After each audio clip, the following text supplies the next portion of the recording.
Little Walter's harmonica could make the blues cry, but his own demons silenced him forever. One street fight, one last drink, just 37 years old. Behind every soulful melody lies a hidden struggle, and today we're pulling back the curtain. From stars who lit up the stage to those who lost it all to addiction, these 13 untold stories will shock you. Talent made them legends, but pain made them human. Watch till the end to uncover the truth behind the music, and don't forget to like, subscribe, and turn on the bell so you never miss another powerful story from our channel. 1. Bud Powell. Bud Powell didn't just play jazz, he bent reality through a piano. He was fire and lightning wrapped in human form, his fingers flying faster than the ear could follow, creating harmonies no one had dared imagine. Each note he struck felt like an act of rebellion, against tradition, against pain, against the limits of sanity itself. He didn't play piano like a pianist, he played it like a storm. Even Thelonious Monk, a legend in his own right, once stood in awe of Bud's genius, a genius so fierce it seemed almost dangerous, but brilliance like his often burns too hot to survive. In 1945, fate struck back. After a brutal police beating, Bud was never the same. The blow to his head fractured more than bone. It shattered the delicate bridge between his genius and his peace. Locked in psychiatric hospitals, subjected to electroshock treatments, and drowned in loneliness, Bud began to fade behind his own brilliance. Alcohol became his companion, madness his shadow. Some nights he was unstoppable, tearing through melodies with godlike precision. Other nights, he couldn't find the rhythm at all. He drifted through cities like a ghost of his former self, forever chasing the sound that once made him immortal. In 1966, at just 41, Bud Powell died, officially of tuberculosis and alcoholism, but truly of heartbreak and neglect. Yet when his fingers touched the keys, even at his lowest, the world held its breath. Because for a few fleeting moments, Bud reminded us what genius really sounds like, beautiful, tortured, and fleeting. He left behind not just music, but a haunting question that still echoes through jazz history. How many masterpieces died with him? 2. Little Walter. Little Walter didn't just play the harmonica, he redefined it. Before him, it was a background instrument. After him, it was a weapon. Fierce, emotional, and alive. He could make it scream like a train whistle cutting through the night, growl like thunder from the delta, or cry like a wounded soul begging for mercy. When he plugged that little piece of metal into an amplifier, he didn't just make it louder, he made it speak. He gave the harmonica a voice that could roar like a horn, moan like the blues itself, and echo every heartbreak he'd ever known. It wasn't just sound, it was confession. With Muddy Waters, Little Walter helped define Chicago blues. Then he broke out on his own, and suddenly every bar and jukebox from Memphis to Detroit was humming with his sound. Songs like Juke didn't just top charts, they rewrote the rulebook. Walter wasn't following trends, he was creating them. But brilliance often burns too fast. Off stage, Walter was a storm, brilliant, volatile, and self-destructive. He drank hard, fought harder, and trusted no one. The same fire that electrified audiences consumed him from the inside. Fights became routine, friends turned away, and the clubs that once worshipped him closed their doors. The bottle became his only loyal companion. It dulled the pain but also drained the magic. His once youthful face hardened, his health collapsed, and his music, that wild, untamed beauty, grew erratic. By the late 60s, the world had moved on. New stars rose, but none could touch his raw spirit. Then, one cold night in 1968, a street fight, not even the worst he'd ever had, became his last. His weakened body simply gave out. Officially, he died of heart failure. Unofficially, it was the blues that killed him, the pain, the rage, and the loneliness he could never escape. He was only 37.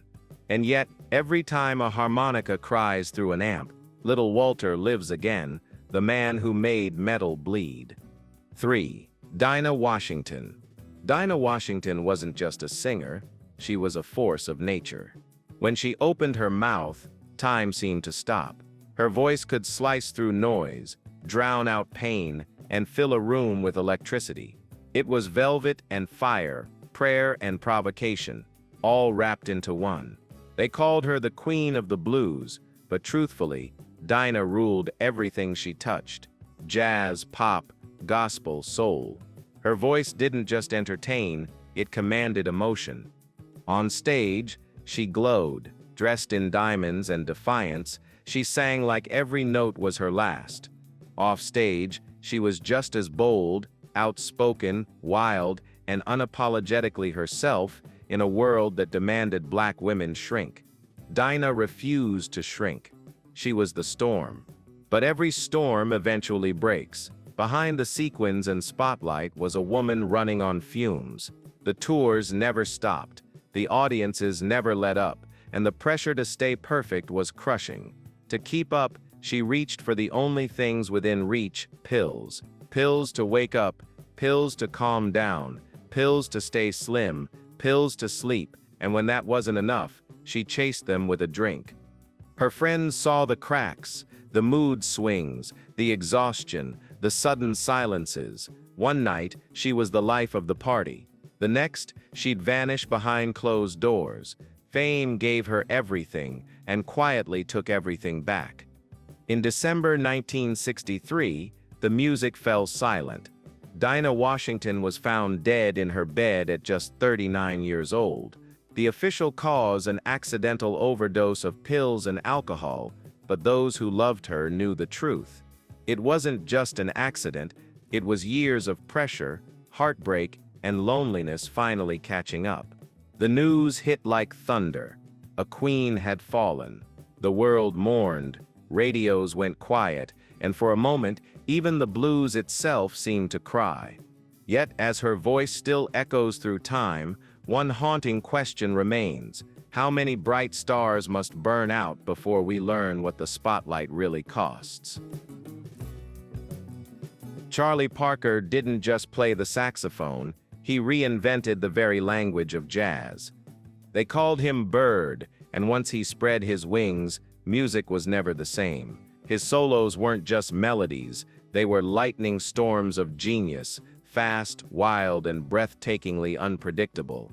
He didn't follow the rules, he burned them and built a new sound from the ashes: bebop. Every note he played seemed to come from another dimension. Musicians worldwide studied his phrasing like sacred text, wondering how one man could make chaos sound like art. But behind that brilliance lived unbearable pain and the hunger to escape it. A teenage car accident left Bird with chronic pain, and the morphine the doctors prescribed became the beginning of a lifelong battle. The drugs dulled his body but sharpened his demons. Before long, heroin and alcohol became as much a part of his life as his saxophone. He pawned instruments, missed gigs, and left bandmates waiting while he chased the next high. Still, when he showed up, the room transformed. Every performance felt like the world might collapse under the weight of his brilliance. But genius has a price, and Bird paid it in full. By 1946, his body and mind gave way. A total breakdown landed him in a mental hospital. For a time, he rose again, clean, focused, and luminous. He created some of the most beautiful music ever recorded, yet peace was fleeting. The addiction crept back, silent and merciless. By his mid-30s, his body was failing: ulcers, liver damage, exhaustion. When he died in 1955 at just 34, the coroner guessed he was 60. Charlie Parker lived fast, burned bright, and left behind a legacy that still crackles like fire. He wasn't just a musician, he was a man who turned pain into poetry and chaos into eternity. Elmo Hope's name might not echo through the halls of jazz history like Charlie Parker or Bud Powell, but to those who really listen, his sound was a revelation. He didn't play piano the way others did. His chords twisted and turned in ways that felt both wrong and utterly right. His melodies were haunting, unpredictable, alive, like whispers from another world. Every note Elmo played seemed to speak a secret language, one that only the soul could translate. He came up in the golden age, sharing rooms and dreams with giants: Bud Powell, Fats Navarro, John Coltrane. By all logic, he should have been among them, shining just as bright, but fate had other plans. While others soared, Elmo fell into the slow suffocation of addiction, a trap that gripped so many of his generation. The drugs took everything. Gigs dried up. He was arrested, jailed, and stripped of his cabaret card, a bureaucratic curse that meant he could no longer perform in New York clubs serving alcohol. For a jazz musician, that was like being silenced. So he left for Los Angeles, his wife Bertha by his side, another pianist, another dreamer, both clinging to the idea that sunshine could cure the darkness. But demons travel light. The habit followed him west, whispering louder than the applause ever could. The gigs grew scarce, the spark dimmed. Still, when he sat at a piano, the brilliance never fully died. It flickered, fragile but defiant, like a candle in a storm. By the mid-60s, his health had collapsed. Jazz had evolved. The spotlight shifted elsewhere. In 1967, at just 43, Elmo Hope died. Pneumonia on paper, heartbreak in truth. His passing barely made the news, but for the few who understood his gift, it was like losing a prophet too soon. Elmo Hope wasn't just a pianist. He was a visionary, a man who saw new worlds in sound but never got to live in the one he deserved. 6. Ray Charles. Ray Charles wasn't just a musician, he was a miracle in motion. He didn't play the piano, he commanded it, bending every note to his will. He didn't just sing, he bled emotion through every lyric. Gospel, blues, country, jazz, Ray didn't care about boundaries. He broke them, fused them, and built an entirely new sound that felt both divine and dangerous. Blind since childhood, he saw the world more vividly through music than most could ever dream with sight. His fingers glided like water, his voice rose like fire, and when he sang, you didn't just listen, you felt. People called him the genius, and for once, the world got it right. But behind the radiant smile and thunderous applause was a man battling darkness. Fame had its cost. Endless tours, empty hotel rooms, contracts that stole more than they paid, and a loneliness that fame couldn't touch. Somewhere along the way, Ray found a cruel comfort in heroin. At first, it seemed harmless, just something to keep him going, to quiet the noise. But soon, the drug took the driver's seat. The music didn't play through him anymore. It controlled him. The arrests came. The headlines blared. The world watched as the genius was brought to his knees. But Ray wasn't built to stay down. He faced the mirror, faced the monster, and said one word that changed everything. Enough. He checked into rehab and fought his way out of the abyss. When he returned, the world expected a broken man. Instead, they got an artist reborn. His voice carried new weight, deeper pain, greater honesty. Every note trembled with redemption. You could hear the fight in every song, the truth of a man who had walked through hell and learned to sing again. Ray Charles didn't just overcome addiction, he transformed it. His scars became soundtracks, his struggles became strength.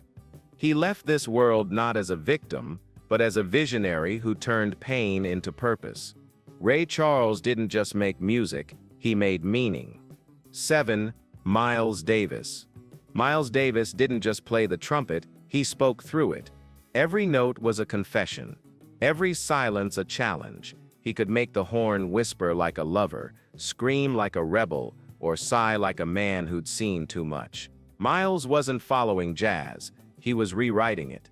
Fast, slow, smooth, chaotic. He changed direction before the world could catch up. When everyone tried to define jazz, Miles shattered the definition. He wasn't just part of history, he was history in motion. But even brilliance casts shadows. Behind the sharp suits and cool confidence was a man drowning in pain. The applause faded faster than the loneliness. On the road, he found something that seemed to ease the emptiness: heroin. What began as a spark of relief soon became a roaring fire that nearly consumed him. Gigs vanished, friends drifted, his reputation crumbled. And then, when it looked like the end, Miles did something unthinkable. He vanished. He fled to his father's farm, cut himself off from the world, and faced his demons head-on. No rehab, no doctors, just the agony of withdrawal and a will forged in steel. He fought the beast, and won. When he returned, he didn't just play, he testified. His sound was different now, raw, wiser, like every note had survived the storm. He played as if death had tried to take him, and failed. For decades, he reinvented himself again and again, from bebop to cool jazz, from fusion to the avant-garde. He never looked back, because Miles Davis didn't repeat history, he created it. Even when illness finally took his body, the silence that followed felt sacred, as if the universe itself paused to honor him. But the wildest part? Miles Davis wasn't the last storm in jazz. The next one burned even brighter, and vanished even faster. 8.T-Bonewalker.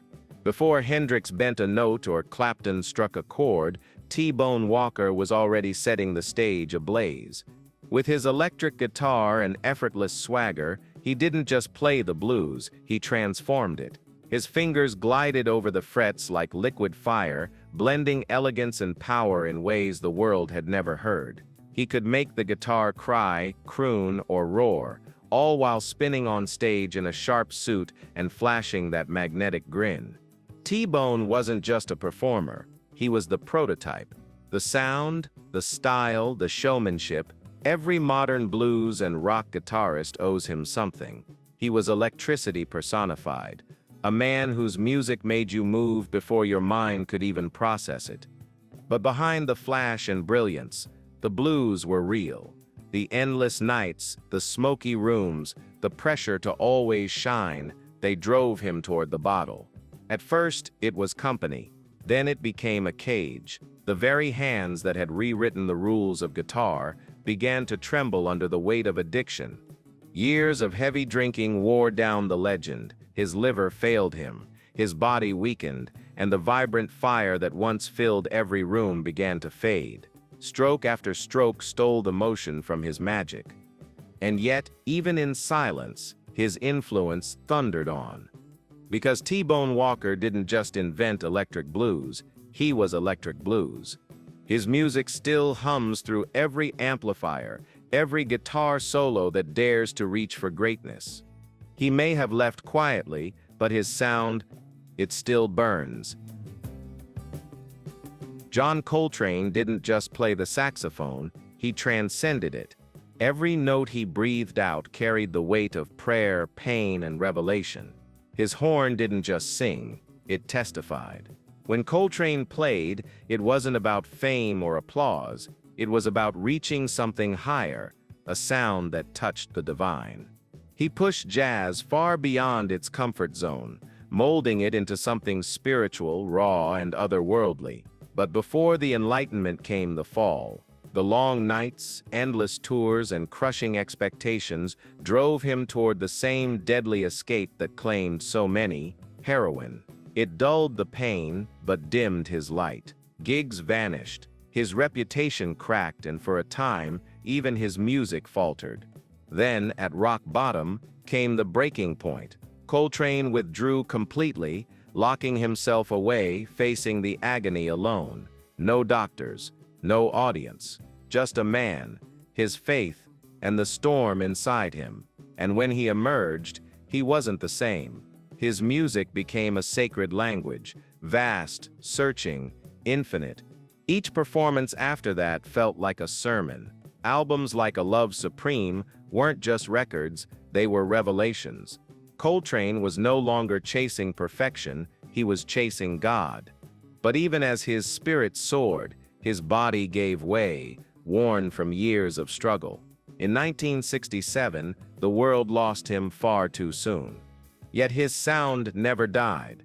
It still echoes, proof that from the darkest suffering can rise the purest beauty. John Coltrane didn't just play music, he became its prayer. 10. Etta James. Etta James didn't just walk onto the stage, she erupted onto it. Every entrance felt like thunder rolling in, unpredictable and electric. Her voice wasn't merely powerful, it was alive. It didn't sing, it commanded, it wept, it howled, it seduced, and it could shatter your heart before mending it in the very next line. When Etta sang, the room didn't just listen, it felt. She wasn't bound by genres, blues, soul, gospel, rock. Etta didn't care what label you gave it. If it came from the heart, she could sing it and make it her own. Her voice was a storm of contradictions, pain and power, silk and gravel, love and fury, all tangled together. Every performance felt like she was bleeding truth through the microphone. But behind that fearless sound lived a woman fighting for her life. From the very beginning, Etta's world was chaos. Her childhood was turbulent, her home unstable, her trust constantly betrayed. The spotlight didn't erase the pain, it only magnified it. The stage became her battlefield and her refuge. Fame brought money, men, and applause, but it also brought loneliness and addiction. Pills, powders, bottles, she used them all, trying to fill the void that never seemed to close. Her body changed with the years, and so did her reflection in the mirror. Sometimes she couldn't stand the woman staring back at her. Her demons didn't stay private for long. Missed concerts, arrests, rehab stints, the headlines were brutal. They called her difficult, unpredictable, wild. Few ever looked deeper to see the woman beneath, the survivor clawing her way through a world that never gave her grace. The industry tried to erase her more than once, but Etta James was a fighter. When people counted her out, she came back swinging, not polished, but real. And that's what made her unforgettable. You could hear the years in her voice, the bruises, the heartbreak, the survival, every crack, every rasp carried history. She didn't sing pretty, she sang true. Later in life, she told her story herself. Raw, unfiltered, unashamed, she owned every mistake, every scar, and in doing so, she reclaimed her power. Even as diabetes and illness tore through her body, she never stopped performing. The stage was where she belonged, even when it hurt to stand. When Etta James finally left this world, it wasn't just a singer the world lost, it was a storm, a woman who felt everything and made us feel it too. Her journey was messy, her struggles endless, but her voice, her legacy, will forever echo like thunder across time. Because Etta James didn't just sing the blues, she was the blues, fierce, flawed, and utterly unforgettable. 11. Fats Navarro. Fats Navarro could make a trumpet do the impossible, cry like a heartbroken lover, whisper like a secret, or soar like sunlight breaking through clouds. His tone was velvet and fire at once, warm, full, and endlessly alive. Though still in his 20s, he played with the wisdom and authority of a man who had lived 100 lives. In the golden age of bebop, when legends were rewriting the rules of music, Fats wasn't following the movement, he was shaping it. Every note he blew carried a spark of genius, a signature no one could imitate. He had everything: charm, brilliance, and dreams too big for any single stage. But behind the flawless solos and confident smile was a man quietly falling apart. Tuberculosis had begun its slow, merciless attack on his body. The pain was constant, and the fatigue unrelenting. Like so many of his peers, Fats turned to heroin for relief. What began as escape became a prison. The combination of disease, exhaustion, and addiction carved years off his young life. He played through agony, smoking endlessly, pushing himself until his body could no longer keep up. By his mid-20s, the fire was dimming. The gigs grew fewer. the absence is longer.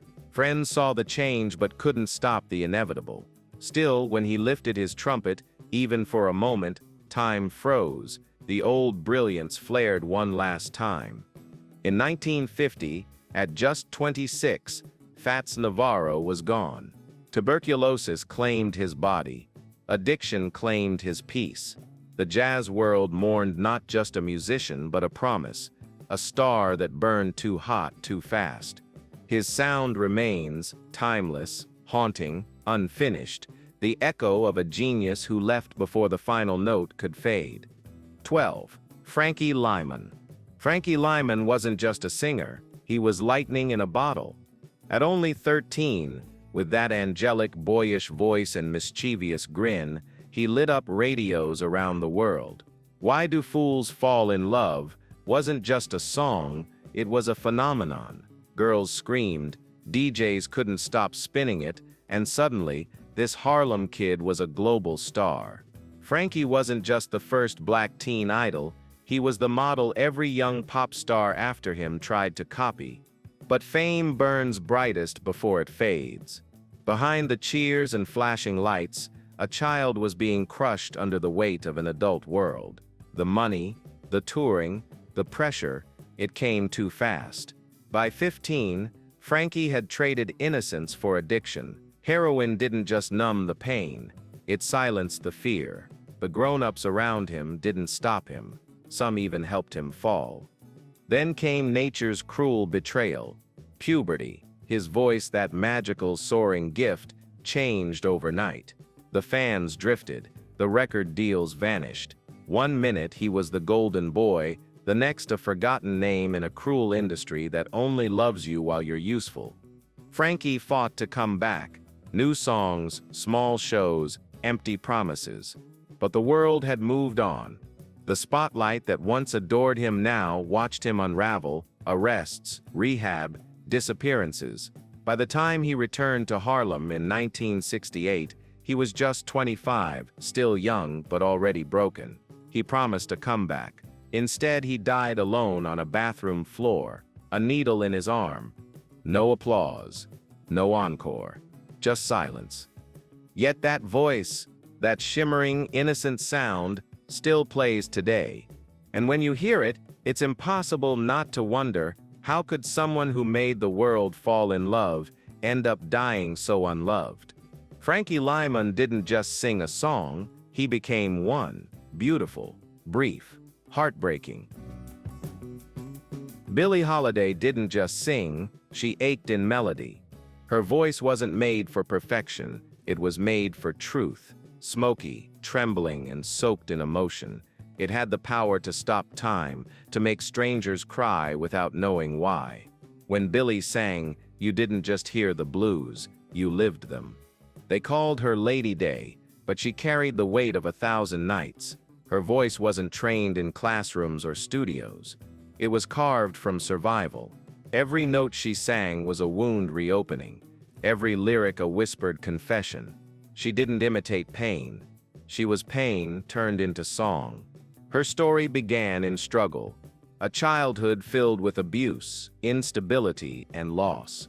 When her father died after being denied medical care because of his skin color, something inside her broke, a fracture that never healed.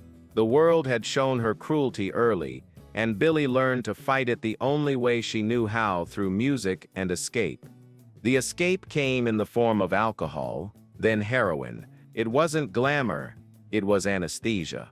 The world's too cruel to feel sober, she once said, and every performance proved she meant it. Even as her fame soared, her demons followed close behind. The applause couldn't drown them out. In 1947, the law came for her. Arrested for drug possession, Billie spent time in prison, a national headline, a tragic spectacle. When she was released, the punishment continued. Her New York cabaret license was revoked, banning her from singing in any club that served alcohol. For a jazz singer, it was like losing air, but Billie refused to disappear. She sang in concert halls, recorded new albums, poured every ounce of herself into every trembling note. Her voice changed with time, rougher, deeper, cracked in places. But the emotion only grew more powerful. It wasn't the polished sound of youth anymore. It was raw, lived in, sacred. Even as her health crumbled, fans filled the seats to witness the miracle of her voice, a sound equal parts pain and grace. By 1959, Billie Holiday was frail, broke, and dying in a hospital bed, handcuffed by police, accused of the very addiction that had destroyed her. She was 44. Her heart failed, her liver gave out, but her legacy refused to die. Because every time her voice rises from an old record, the world stops again. You can feel her there, the sadness, the defiance, the beauty born from ruin. Billie Holiday didn't just sing songs. She became them, bleeding, breaking, and turning her suffering into eternal art. Thanks so much for watching. If this video moved you, hit that like button and drop your thoughts in the comments. I read every one of them. Share it with friends who love real stories behind the music. And of course, don't forget to subscribe. Your support keeps this channel alive and the stories coming.